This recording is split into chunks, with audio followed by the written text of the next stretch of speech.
Hi everyone, and welcome to Youth Amplified, a podcast that inspires, empowers, and connects. I'm Brian. And I'm Ronna. And in the spotlight today, youth power. Real or symbolic? Who's listening? And who gets to decide? We're delighted today to be joined around the table by Emilia, Avani, Hannah, and state member for Camden Sally Quinnell. An interesting panel, Ronna, so let's kick things right off. Let's do it. Emilia, we'll start with you. All right. How influential are youth-led movements in shaping public policy?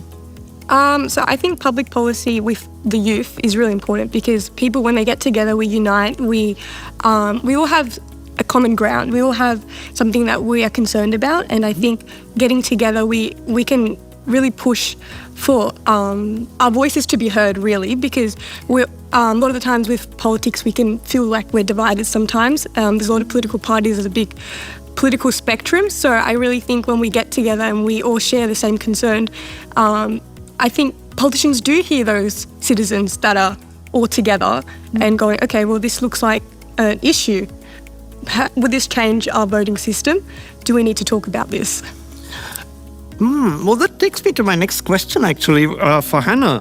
Hannah, do you think politicians are genuinely listening to young voices, or is it just symbolic? I feel like it matters on the politician you're talking to, because sometimes you can get the politician that really cares, wants to actually put change forth, or you get the politician that's only there for the title or there to meet people or in that kind of sense, and usually doesn't listen to certain aspects of politics that are very big, especially currently in the world. Now, Avani, over to you.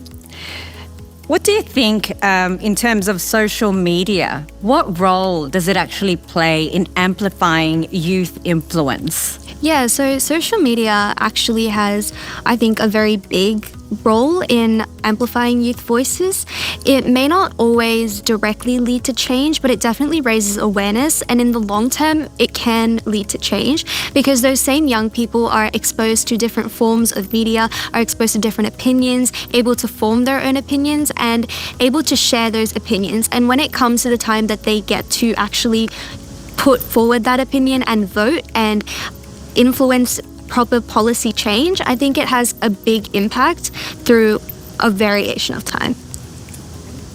Sally, do you have anything to add to that? Because social media is being talked about a lot. Yeah, I think one of the concerns about youth influence and youth voices on social media is that often the youth groups and students or young people are on one type of social media and the people making the decisions are on a completely different type of social media, and it can be very easy to be in a vacuum. So I think it is important, as Hannah said, to really kind of present and put yourselves face to face with someone and have that conversation. And if it's in a group, even better, because you can say, I want to have a conversation with you about something I passionately care about, and that's much more powerful than a comment or a post on social media that may not be seen and could be a little haphazard in who sees it. Yes. Can you think of, offhand, of a policy change that was sort of clearly driven by youth advocacy? Yeah, I think the one for me that I think about is bringing back penalty rates for working weekends, public holidays. That was really something that came from casual workers, from retail workers, hospitality workers, so many of whom were young people. And so I think the idea that they deserve to be given extra money for giving up their public holidays or their special days with their family needed to be recognised. And I think that's something that came from them and then was heard and acted on. Right. Great. Thank you, Sally.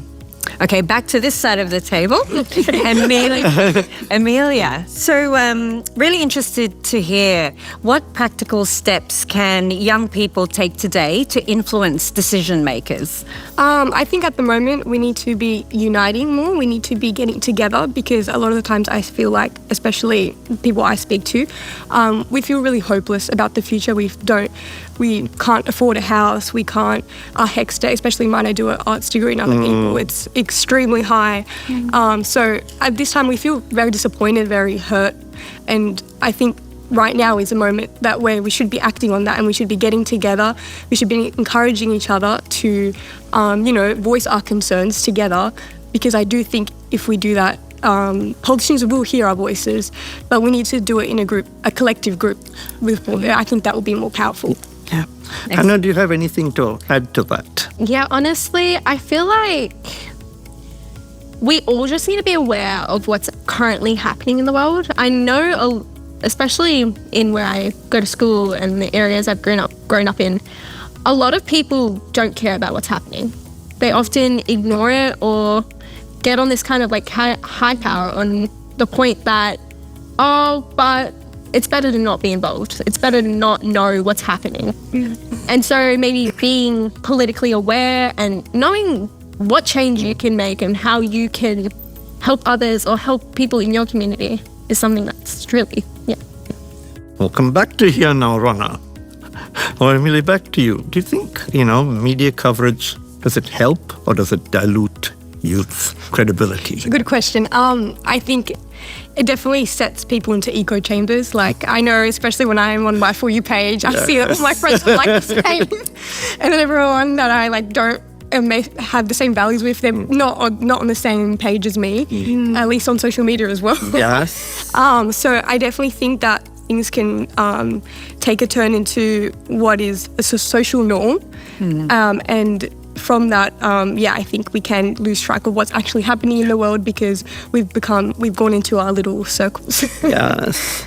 I think there is a problem, as you've outlined, with social media putting people in silos that ne'er the two shall meet, But in my experience, young people are incredibly aware of that. They're aware that the algorithms are doing that. They're actually okay with it in a lot of cases.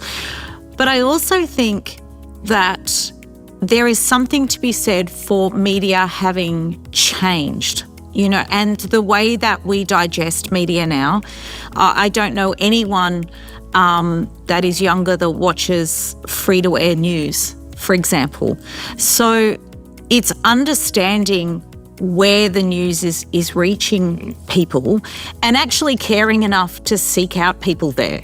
And I think that's something that you have to make a decision to want to talk to young people, and if you, and I think what you were saying about being not interested actually starts with a sense of disengagement, a sense of, well, no one's listening anyway, so why should I care? Nothing I say matters. So I think it's almost the reverse, where we need to talk to people younger than we think, so that we're saying, no, when you're in year 9 and 10, your opinion does matter, because when you're in 11 and 12, you don't, and uni and going through all of that, you don't have time to then seek that out. And so I think it's then really hard to then, when you turn 25 or whatever, to be magically interested and involved when up to that point, it's played absolutely no part in your life. Some excellent points to think about there. Love it. All right, Hannah, over to you. Does Australia provide enough structured channels for youth consultation beyond the ballot box? If I'm being completely honest, no. So last year I had an opportunity at Youth Parliament to do a community recognition statement. I reached out to so many people. Only 1 or 2 people responded back. And in those responses, they were just younger people trying to make their voice heard. But they still didn't know enough and didn't have that,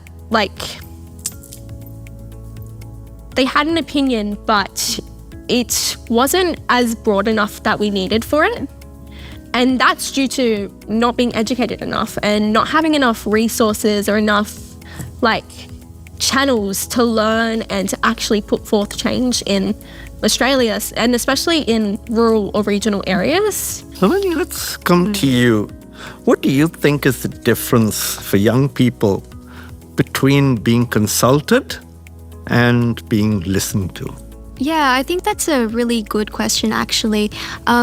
So for me personally, being consulted, it feels more of like an obligation personally, because it feels as though it is just a person sitting in front of you because they're obligated to, you know, taking a box, taking your idea, but not actually listen to what you have to say. You might talk about what your problems are, but they aren't heard, they aren't understood, and there's no actual outcome from it. It's more symbolic than it is actual movement. Thank you, Avani. Yeah. All right, Sally, a question for you. What are the biggest barriers stopping young people from stepping into real leadership? Oh, the concept that being young means you don't know anything. And the fear of young people being mocked if they make a small mistake in logistics or format that anyone would make who is new at something. I think that there is a level of fake it till you make it in any leadership role, and that takes a certain amount of confidence that has to be fostered and has to be mentored and has to be looked after. And I think getting leadership positions when you're young comes with a whole nother level of expectation of you being, I don't know, a golden child or something that you know, oh yeah, okay, here we go, show us, you know. And I think, and that comes with also an understanding that often maybe someone else went for that role who is older and they do have years and years more experience. And so there is sort of a disconnect there, I think, in how do we balance those two truths. There can be two truths. There can be two people who are both amazing for the job and only one of them can get it. And it's not always going to be the older person. But I think it can be very easy for young people to say, oh, well, I didn't get it because I'm young. But it also, in the flip side, can be easy for the older person to say that too, when really it had nothing to do with that. I think having really good mentors, I think having people that can help you foster your skills, get better at the things you're not strong at, because we're not strong at everything, you know, and so being able to locate what you're not strong at is really, really important, but also finding the mechanisms, and I have to say technology for me is key for this. So one of the things I'm really poor at is I talk too much, and I love talking and I love listening and I love conversation. And so if I'm in a meeting, it goes way too long and I have to put timers on my phone to say, I have another meeting, I have to go. But having that knowledge that that's actually not necessarily something that makes me a bad person or that makes me less good as the member for Camden, it's just something that I struggle with, you know, in my personality.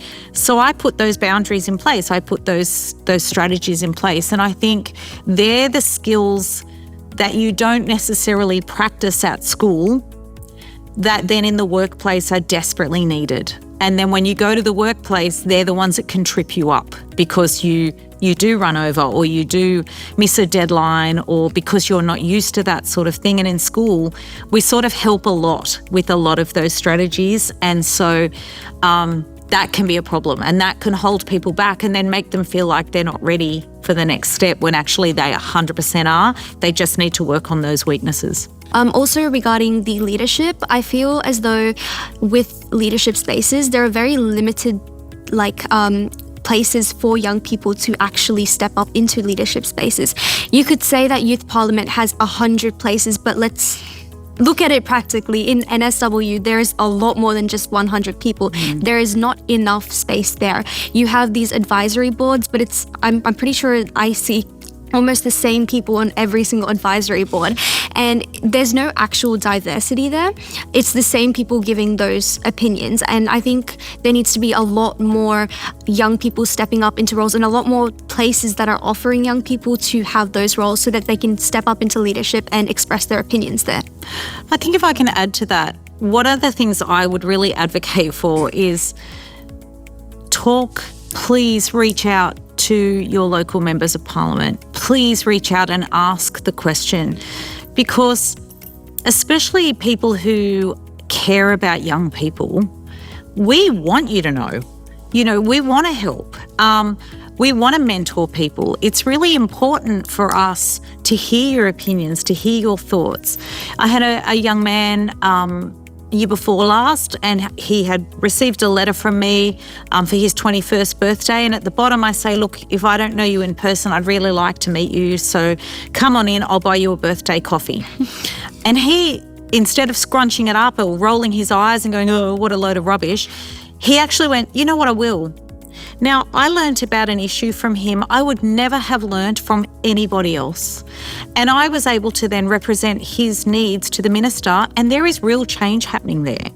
And I'm not at liberty yet to share what that is, but there is actually going to be a change in the way that our buses are built that will help him and people within his community. Yeah, and just to add on to that, I was also talking to other people about voting and stuff. And for example, I study a Bachelor of Arts in International Relations. So generally when I talk to someone that hasn't got a similar degree or they don't look at politics in the outside world, they have a very different understanding of politics to me. But yeah, I do think that we need a type of education that people can think independently. People can be able to do their own research about who are they voting for. This is life-changing. It's going to impact your kids, it's going to impact your grandkids, it's going to impact yourself. Just going on the bus, every interaction that we have is political, and if consciously or not consciously. So I highly encourage that we have a system of education or media that exposes us to think critically, think independently about who we're voting for. Yeah. Well, while on the subject of politics, Hannah, if you were Prime Minister for 24 hours, what's the first chaotic or brilliant thing you'd do? That's a big one. I would maybe actually sit there and listen and take on what everyone's saying, and then the person that's coming back after me, force them to do the rest and help them write what's needed to actually make that change. Instead, because 24 hours is not a long time, you can't change the world in 24 hours, but you always have that opportunity to sit there and listen to others around you instead of just trying to act change really, really quickly and honestly probably going to mess up on the way. Just sitting there for 24 hours, talking to the people around you, talking to the younger generations that this is going to impact, that their lives are probably going to be completely changed in the next 5 years, probably from that one decision. And so, yeah. That's awesome. Yeah. Well, I always say this, we can keep talking on and on. But the clock tells me otherwise. So thank you, Emilia, Hannah, Avani and Sally for joining us here today. Till next fortnight, let's continue to inspire, empower, and connect. And remember, your voice matters.